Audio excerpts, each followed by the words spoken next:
सर्वमंगल मांगल्ये शिवे सर्वार्थ साधिके शरणे त्र्यंबके गौरी नारायणे नमस्तुते। ओम श्री जगदम्बिकाय नमो नमः। ओम ऐं ह्रीं क्लीं चामुंडाय विच्चै।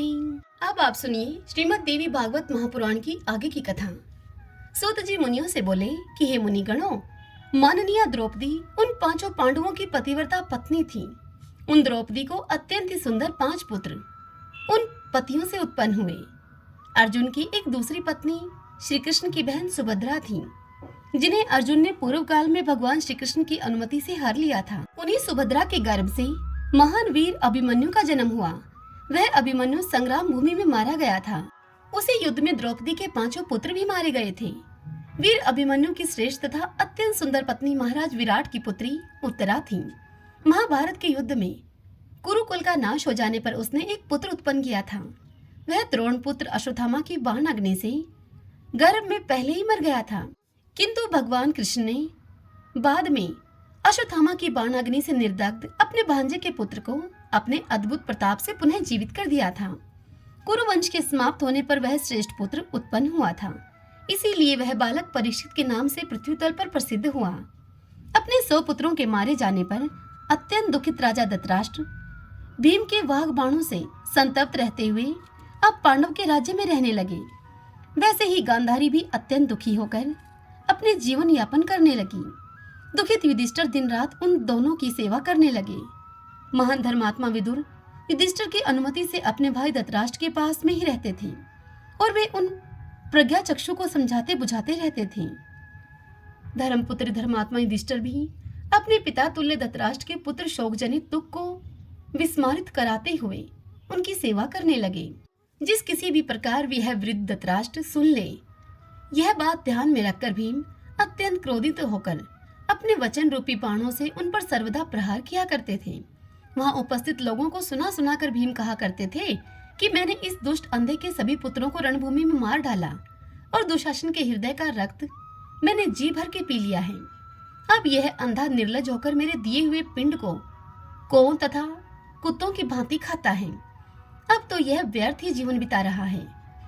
भीम इस प्रकार की कठोर बातें प्रतिदिन उनको सुनाते थे, परंतु धर्मात्मा युधिष्ठिर यह कहते हुए धृतराष्ट्र को धैर्य प्रदान किया करते थे कि यह भीम तो मूर्ख है। इस प्रकार उस दुखी धृतराष्ट्र ने 18 वर्ष तक वहां रहकर धर्मपुत्र युधिष्ठिर से वन में जाने की इच्छा प्रकट की। महाराज धृतराष्ट्र ने धर्मपुत्र युधिष्ठिर से यह भी प्रार्थना की कि अब मैं अपने पुत्रों के लिए विधि विधान पूर्वक पिंडदान करूंगा। यद्यपि भीम ने सभी का औधर्वदैहिक कर्म कर दिया था, फिर भी पहले के वैर का स्मरण करते हुए धृतराष्ट्र मन में ऐसा भाव रखा करता था कि उन्होंने मेरे पुत्रों का औधर्वदैहिक कर्म नहीं किया। अतः वह युधिष्ठिर से बोला कि यदि आप मुझे कुछ धन दें तो मैं अपने पुत्रों का औधर्वदैहिक कर्म करके स्वर्ग फल देने वाला तप करने के लिए वन में चला जाऊं। विदुर ने भी एकांत में पवित्र आत्मा धर्मराज युधिष्ठिर से जब ऐसा कहा, तब उन्होंने धनार्थी धृतराष्ट्र को धन देने का निश्चय कर लिया। राजा युधिष्ठिर ने परिवार के सभी जनों को बुलाकर उनसे कहा कि हे महाभाग, मैं कौरवों का श्राद्ध करने के इच्छुक ज्येष्ठ पिता को धन प्रदान करूंगा। महातेजस्वी ज्येष्ठ भ्राता युधिष्ठिर का वचन सुनकर वायुपुत्र महाबली भीम ने अत्यंत ही क्रोधित होकर उनसे कहा कि हे महाभाग, दुर्योधन के कल्याण के लिए राजकोष का धन क्यों दिया जाए? इससे अंधे धृतराष्ट्र को भी सुख मिलेगा। इससे बड़ी मूर्खता और भला क्या होगी? आपकी दूषित मंत्रणा के फलस्वरूप ही हम लोगों ने वनवास का कठोर कष्ट सहा। दुरात्मा दुशासन महारानी द्रौपदी को अपमान पूर्वक सभा में खींच लाया था। हे सुवर्त, आपकी कृपा से ही हम लोगों को विराट राजा के घर में रहना पड़ा और अब हम अमित पराक्रम वालों को मत्स्य देश के राजा की दास्ता करनी पड़ी। हम सबसे ज्येष्ठ यदि आप जुआ न खेलते तो हम लोगों की दुर्गति भला क्यों होती? मगध नरेश जरासंध का वध करने वाले मुझको राजा विराट के यहाँ रसोइया बनना पड़ा। आपके ही कारण इंद्रपुत्र महाबाहु अर्जुन को विराट राजा के यहाँ स्त्री का रूप धारण करके उनके बच्चों को नृत्य की शिक्षा देने के लिए ब्रहण लला बनना पड़ा। गांडीव धनुष के स्थान पर अर्जुन को अपने हाथों में कंकण धारण करना पड़ा। मनुष्य का शरीर पाकर भला इससे बड़ा कष्ट और क्या हो सकता है? अर्जुन के सिर पर चोटी और आंखों में काजल की बात का स्मरण करके तो मन में यही बात आती है कि मैं अभी तलवार लेकर शीघ्र ही धृतराष्ट्र का सिर काट दूं। इसके अतिरिक्त मुझे शांति नहीं मिल सकती।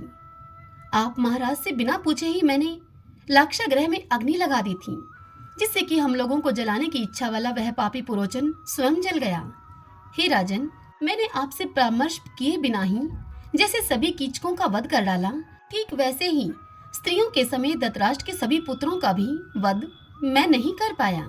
हे राजेंद्र, यह आपकी नासमझी ही थी कि जब गंधर्वों ने दुर्योधन आदि हमारे शत्रुओं को बंदी बना लिया था, तब आपने ही उनको छुड़वा दिया। हे राजन, आज पुनः उसी दुष्ट दुर्योधन के कल्याण के लिए आप धन देने की इच्छा कर रहे हैं। अब आप यदि कहेंगे भी तो भी मैं उन्हें धन नहीं देने दूंगा आपको। ऐसा कहकर भीम के चले जाने पर धर्मपुत्र युधिष्ठिर ने अर्जुन, नकुल और सहदेव इन तीनों की सम्मति लेकर धृतराष्ट्र को बहुत सा धन दे दिया।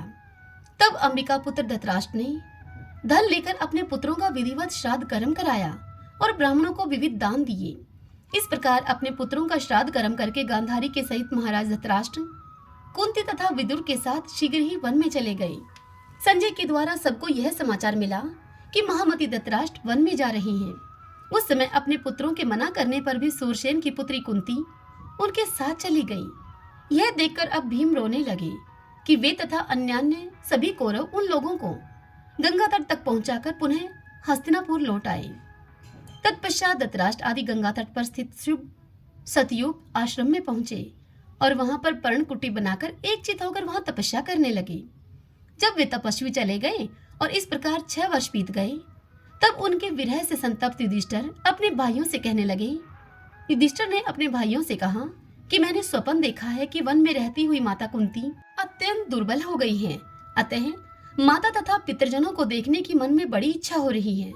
साथ ही महात्मा विदुर तथा महाबुद्धिमान संजय से भी मिलने की मेरी इच्छा है।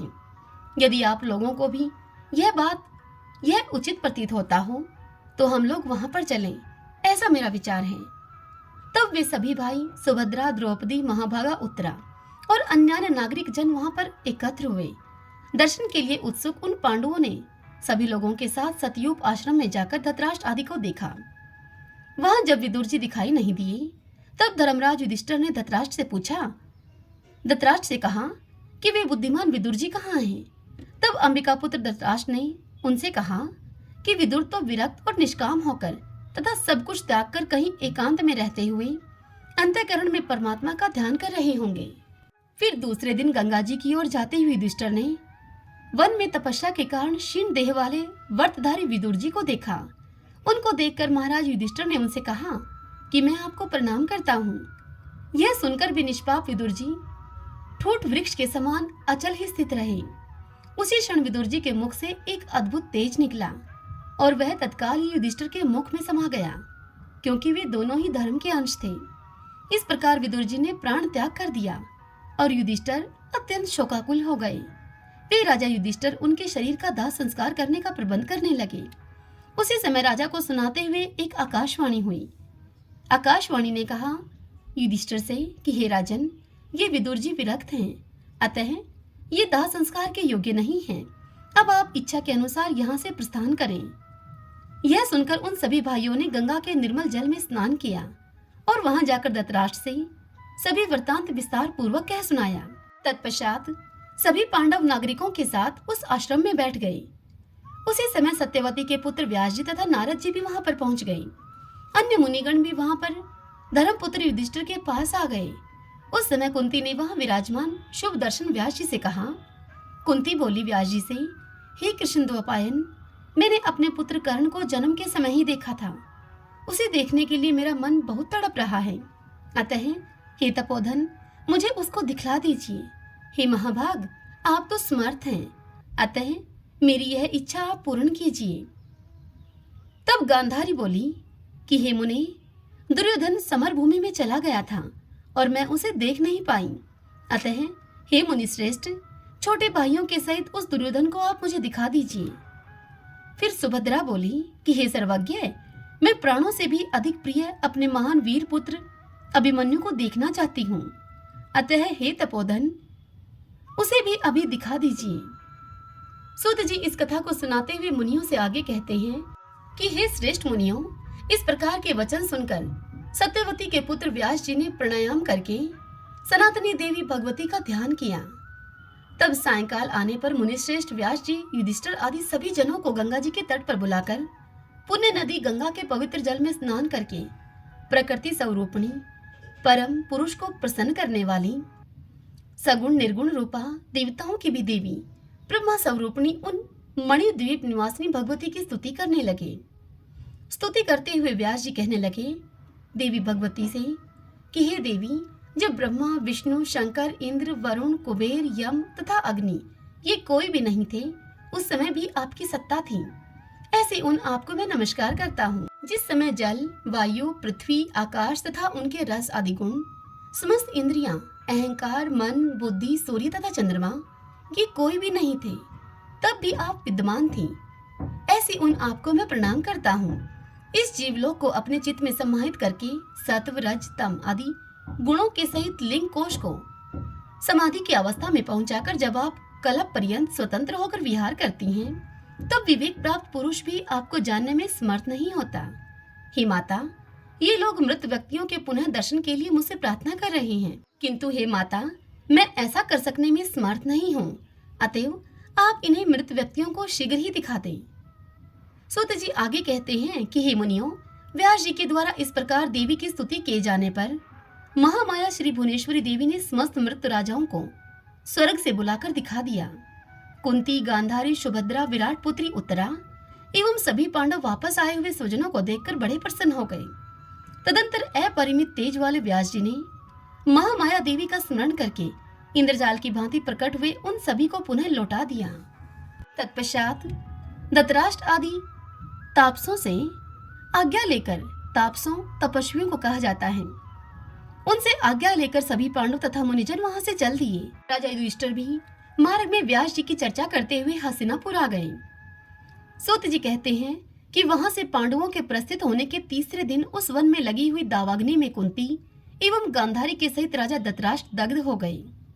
संजय पहले ही धृतराष्ट्र को छोड़कर तीर्थ यात्रा के लिए चले गए थे। नारद जी से यह वृतांत सुनकर राजा युधिष्ठिर अत्यंत ही दुखित हुए। कौरवों के विनाश के 36 वर्ष बीतने पर विप्र शाप के प्रभाव से सभी यादव प्रभास क्षेत्र में नष्ट हो गए। वे सभी यादव मदिरा पीकर मतवाले हो गए और आपस में लड़कर बलराम तथा श्री कृष्ण के देखते ही देखते मृत्यु को प्राप्त हो गए। तदंतर बलराम जी ने योग क्रिया के द्वारा शरीर का त्याग किया और कमल के समान नेत्र वाले भगवान श्री कृष्ण ने शाप की मर्यादा रखते हुए एक बहेलिये के बाण से आहत होकर महाप्रयाण किया।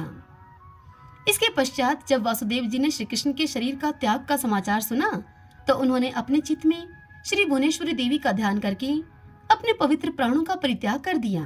तत्पश्चात अत्यंत शोक संतप्त अर्जुन ने क्षेत्र में पहुंचकर सभी का यथोचित अंतिम संस्कार संपन्न किया। भगवान श्री कृष्ण का शरीर खोजकर और लकड़ी जुटाकर अर्जुन ने 8 पटरानियों के साथ उनका दाह संस्कार किया। तदंतर रेवती के साथ बलराम जी के मृत शरीर का दाह संस्कार करके अर्जुन ने द्वारकापुरी पहुंचकर उस नगरी से नागरिकों को बाहर निकाला। तत्पश्चात कुछ ही क्षणों में भगवान श्री कृष्ण की वह द्वारकापुरी समुद्र में डूब गई। किंतु अर्जुन सभी लोगों को साथ लेकर बाहर निकल गए थे। मार्ग में चारों ओर भीलों ने श्री कृष्ण की पत्नियों को लूट लिया और समस्त धन उनका छीन लिया। उस समय अर्जुन तेजहीन हो गए। तदंतर अपरिमित तेज से संपन्न अर्जुन ने इंद्रप्रस्थ पहुंचकर अनिरुद्ध के वज्र नामक पुत्र को राजा बना दिया। अर्जुन ने अपने तेजहीन होने का दुख व्यास जी से निवेदित किया, जिस पर व्यास जी ने उस महारथी अर्जुन से कहा कि हे महामते अर्जुन, जब भगवान श्री कृष्ण और आपका पुनः अवतार होगा, तब उस युग में आपका तेज पुनः अत्यंत उग्र हो जाएगा। उनका यह वचन सुनकर अर्जुन वहां से हस्तिनापुर चले गए। वहां पर अत्यंत दुखी होकर अर्जुन ने धर्मराज युधिष्ठिर से समस्त वृतांत कहा। श्री कृष्ण के देह त्याग एवं यादवों के विनाश का समाचार सुनकर राजा युधिष्ठिर ने हिमालय की ओर जाने का निश्चय कर लिया। इसके बाद 36 वर्षीय उत्तरा के पुत्र परीक्षित को राज सिंहासन पर प्रतिष्ठित करके वे राजा युधिष्ठिर द्रौपदी तथा भाइयों के साथ वन की ओर निकल गए। इस प्रकार 36 वर्ष की अवधि तक हस्तिनापुर में राज्य करके द्रौपदी तथा कुंती पुत्रों इन छहों ने हिमालय पर्वत पर जाकर प्राण त्याग दिए। इधर धर्मनिष्ठ राजऋषि परीक्षित ने भी आलस्य रहित भाव से 60 वर्षों तक संपूर्ण प्रजा का पालन किया। वे एक बार आखेट के लिए एक विशाल जंगल में गए। अपने बाण से विद्ध एक मृग को खोजते खोजते मध्याह्न काल में उत्तरा के पुत्र राजा परीक्षित भूख और प्यास तथा थकान से व्याकुल हो गए। धूप से पीड़ित राजा ने समीप में ही एक ध्यान मगन मुनि को विराजमान देखा और प्यास से व्याकुल उन्होंने उस मुनि से जल मांगा। मौन व्रत में स्थित वे मुनि कुछ भी नहीं बोले, जिससे कि राजा परीक्षित बड़े ही कुपित हो गए और प्यास से आकुल तथा कली से प्रभावित चित्त वाले राजा परीक्षित ने अपने धनुष की नोक से एक मृत सांप उठाकर उन तपस्या जनित मुनि के गले में डाल दिया। गले में सरप डाल दिए जाने के बाद भी वे मुनि श्रेष्ठ कुछ भी नहीं बोले। वे थोड़ा भी विचलित नहीं हुए और समाधि में स्थित ही रहे। राजा भी अब अपने घर को चले गए। उन मुनि का पुत्र गविजात अत्यंत ही तेजस्वी तथा महातपस्वी था। पराशक्ति के आराधक उस गविजात ने पास के वन में खेलते हुए अपने मित्रों को ऐसा कहते हुए सुना कि हे मुनिश्रेष्ठ, तुम्हारे पिता के गले में किसी ने मृत सांप को डाल दिया है। उन सब की यह बात सुनकर वह अत्यंत ही कुपित हुआ और शीघ्र ही हाथ में जल लेकर उसने कुपित होकर राजा परीक्षित को श्राप दे दिया कि जिस व्यक्ति ने मेरे पिताजी के कंठ में मृत सांप डाला है, उस पापी पुरुष को 1 सप्ताह में तक्षक सांप डस लेगा। मुनि के शिष्य ने महल में स्थित राजा परीक्षित के समीप जाकर मुनि पुत्र के द्वारा दिए गए शाप की बात कही। ब्राह्मण के द्वारा दिए गए शाप को सुनकर अभिमन्यु के पुत्र परीक्षित ने उसे अनिवार्य समझकर वृद्ध मंत्रियों से कहा कि अपने अपराध के कारण मैं मुनि पुत्र से शापित हुआ हूँ। हे मंत्रियों, अब मुझे क्या करना चाहिए? आप लोग कोई उपाय सोचें। मृत्यु तो अनिवार्य है, ऐसा वेदवादी लोग कहते हैं। फिर भी बुद्धिमान पुरुषों को शास्त्रोक्त रीति से सर्वथा ही प्रयत्न करना ही चाहिए। कुछ पुरुषार्थवादी विद्वान ऐसा कहते हैं कि बुद्धिमानी के साथ उपाय करने पर कार्य सिद्ध हो जाते हैं और न करने पर नहीं होते। मणि, मंत्र और औषधों के प्रभाव अत्यंत ही दुर्गेय होते हैं। मणि धारण करने वाले उन सिद्धजनों के द्वारा भला क्या नहीं संभव हो जाता। पूर्व काल में किसी ऋषि पत्नी को सर्प ने काट लिया था, जिससे कि वह मर गई थी। उस समय उस मुनि ने अपनी आयु का आधा भाग देकर उस श्रेष्ठ अप्सरा को जीवित कर दिया था। अतः बुद्धिमान लोगों को चाहिए वे भवितव्यता पर विश्वास न करें, उपाय भी करें। हे सचिवों, आप लोग यह दृष्टांत प्रत्यक्ष देख लें। इस लोक या परलोक में ऐसा कोई भी मनुष्य नहीं दिखाई देता जो केवल भाग्य के भरोसे रहकर उद्यम न करता हो। गृहस्थी से विरक्त मनुष्य सन्यासी होकर जगह जगह भिक्षाटन के लिए बुलाने पर अथवा बिना बुलाए भी गृहस्थों के घर जाता ही है। दैवात प्राप्त उस भोजन को भी क्या कोई मुख में डाल देता है? उद्यम के बिना वह भोजन मुख से उदर में कैसे प्रवेश कर सकता है भला? अतः प्रयत्न पूर्वक उद्यम तो करना ही चाहिए। यदि सफलता न मिले तो बुद्धिमान मनुष्य मन में विश्वास कर ले कि दैव यहाँ प्रबल है। यह सब सुनकर मंत्रियों ने कहा परीक्षित से कि हे महाराज, वे कौन मुनि थे जिन्होंने अपनी आधी आयु का भाग देकर अपनी प्रिय पत्नी को जीवित किया था? वह पत्नी कैसे मरी थी? यह कथा विस्तार पूर्वक हमसे कहिए। तब राजा परीक्षित उनसे बोले कि महर्षि भृगु की एक सुंदर स्त्री थी जिसका नाम था पुलोमा। उससे परम विख्यात चैवन मुनि का जन्म हुआ। चैवन की पत्नी का नाम सुकन्या था। वह महाराज शर्याति की रूपवती कन्या थी। उस सुकन्या से श्रीमान परमति ने जन्म लिया, जो कि बड़े ही यशस्वी थे। उस परमति की प्रिय पत्नी का नाम था प्रतापी। उन्हीं राजा परमति के पुत्र परम तेजस्वी रुरु हुए।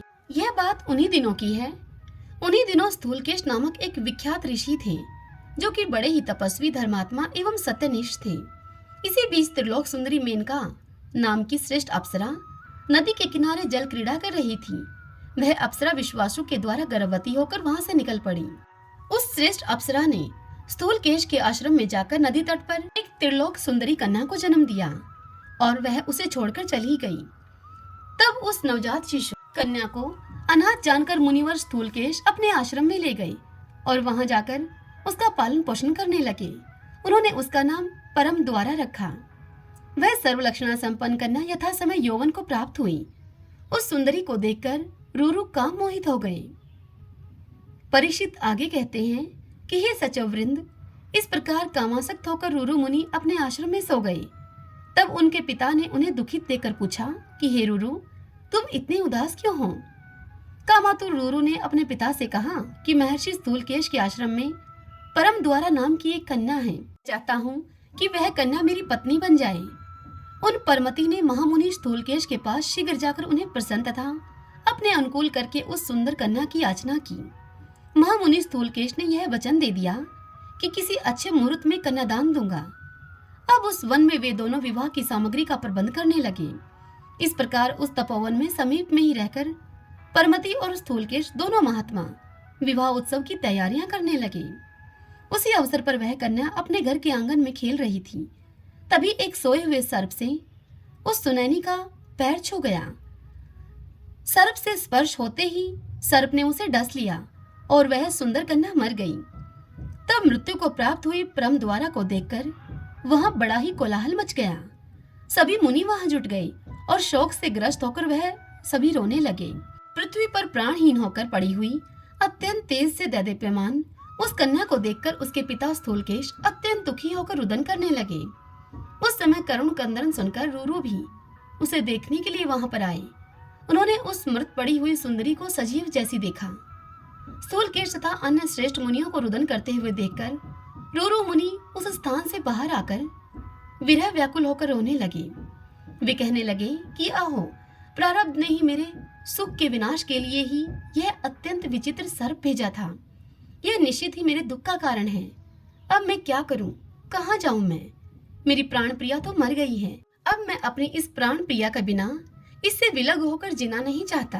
अभी तक मैंने उस सुंदरी का आलिंगन आदि कोई सांसारिक सुख भी प्राप्त नहीं किया था। मैं ऐसा अभागा हूँ कि उसका पाणी ग्रहण नहीं कर सका मैं, और न तो उसके साथ अग्नि में लाजा होम ही कर पाया। मेरे इस मनुष्य जीवन को धिक्कार है। अब तो मेरे प्राण निकल जाएं तो ही अच्छा है।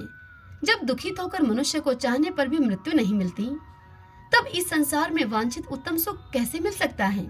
अब मैं क्या तो कहीं किसी भयानक तालाब में डूब जाऊं या फिर अग्नि में कूद पड़ूं, विष खा लूं अथवा गले में फांसी लगाकर अपने प्राणों का त्याग कर दूं।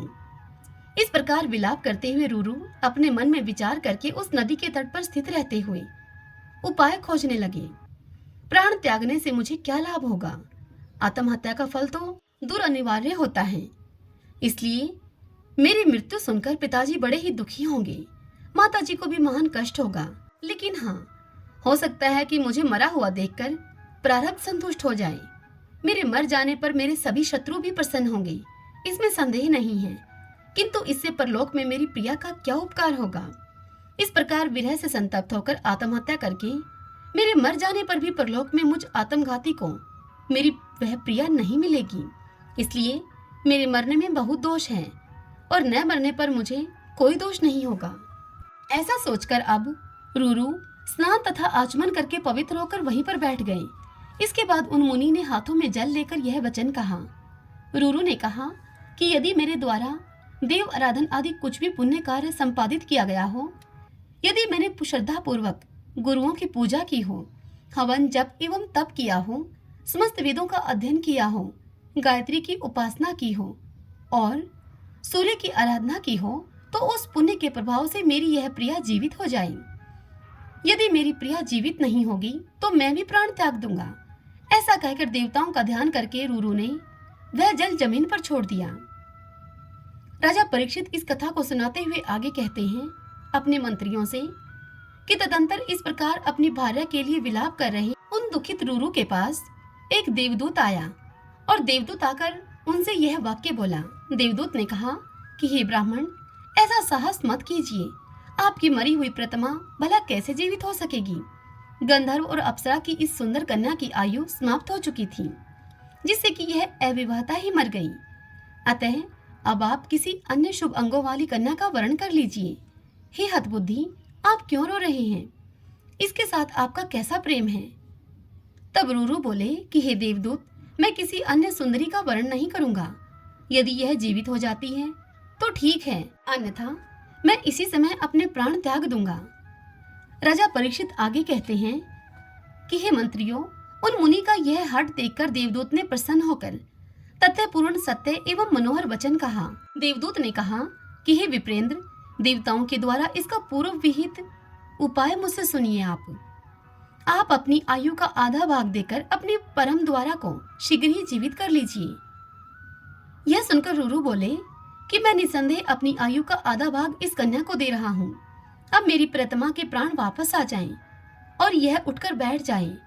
उसी समय विश्वासु अपनी पुत्री परम द्वारा की मृत्यु जान करके स्वर्गलोक से विमान के द्वारा शीघ्र ही वहां पर आ गई।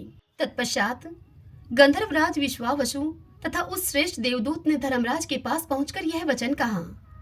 वे धर्मराज से बोले कि हे धर्मराज, रूरू की पत्नी तथा विश्वावसु की पुत्री इस परम द्वारा नामक कन्या की सर्पदंश के कारण इस समय मृत्यु हो गई है।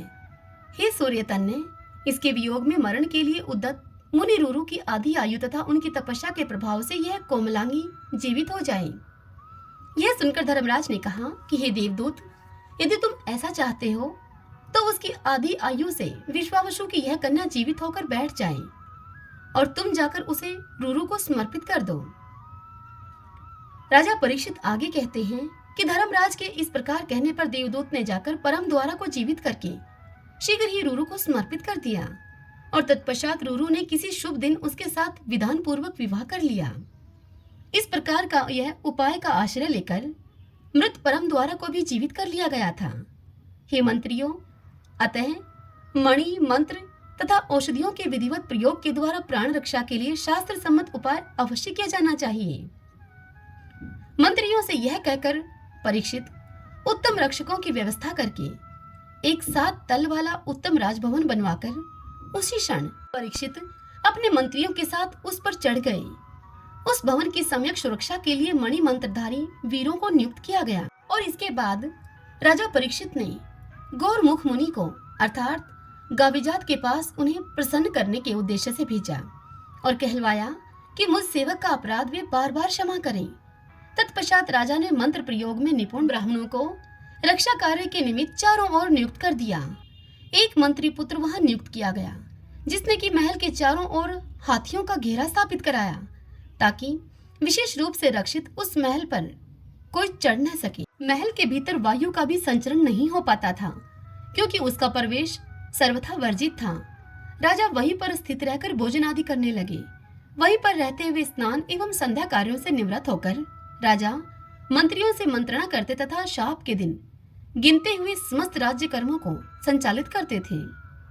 इसी बीच किसी कश्यप नामक मंत्र विशेषज्ञ ब्राह्मण ने सुना कि राजा परीक्षित को सर्प के द्वारा काटे जाने का श्राप प्राप्त हुआ है। उस धन के अभिलाषी ब्राह्मण श्रेष्ठ कश्यप ने विचार किया कि मुनि के द्वारा श्रापित राजा इस समय जहाँ पर रह रहे हैं मैं वहीं पर जाऊंगा। ऐसा निश्चय करके मंत्रज्ञ विद्वान तथा धन के अभिलाषी वह कश्यप नामक मुनि श्रेष्ठ विप्र अपने घर से निकलकर रास्ते पर चल पड़ा। ओम नमः चंडिकाय। भक्तजनों, आज की कथा बस यहीं तक। इससे आगे की कथा सुनने के लिए आप कल का इंतजार कीजिए। कल की कथा में हम सुनेंगे महाराज परीक्षित को डसने के लिए तक्षक का प्रस्थान, मार्ग में मंत्रवेता कश्यप से भेंट, तक्षक का एक वट वृक्ष को डसकर भस्म कर देना और कश्यप का उन्हें पुनः हरा भरा कर देना, उस वृक्ष को तक्षक के द्वारा धन देकर कश्यप को वापस कर देना, सर्पदंश से राजा परीक्षित की मृत्यु।